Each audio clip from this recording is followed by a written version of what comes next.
गोंदिया जिल्ह्याला हादरवून टाकणारी एक भीषण दुर्घटना सोमवारी दिनांक 3 नोव्हेंबर 2025 रात्री आमगाव देवरी राष्ट्रीय महामार्गावर घडली। केवळ एका ट्रक चालकाच्या निष्काळजीपणामुळे भालीटोला अंजोरा येथील सुनील लखन ब्राह्मणकर वय 34 वर्षे याचा जागीच मृत्यू झाला।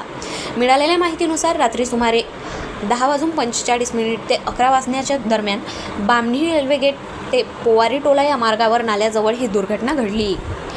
ट्रक क्रमांक CG 08 AE 8111चा चालक महामार्गावर कोणतीही चेतावणी, लाईट किंवा सूचना न लावता ट्रक उभा करून निघून गेला होता।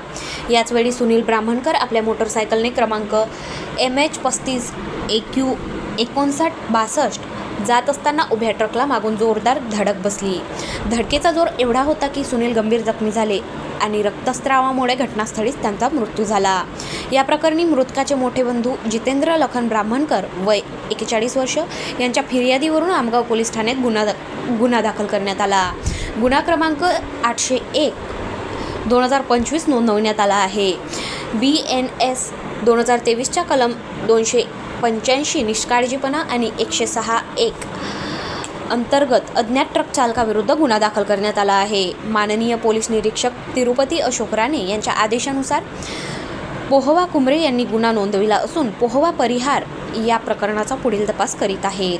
दरम्यान अज्ञात ट्रक चालकाचा शोध घेण्यासाठी पोलिसांनी सर्वत्र चक्र फिरवली आहेत। पोलीस निरीक्षक राणे यांनी जनतेस आवाहन केले आहे की महामार्गावर वाहन उभे करताना सुरक्षिततेचे नियम काटेकोरपणे पाळावेत, तसेच तरुणांनी अतिवेग टाळावा, अन्यथा निष्काळजीपणाची किंमत जीव गमावून चुकवावी लागते। गाव माझा न्यूज करिता राधाकिशन चुटे, गोंदिया।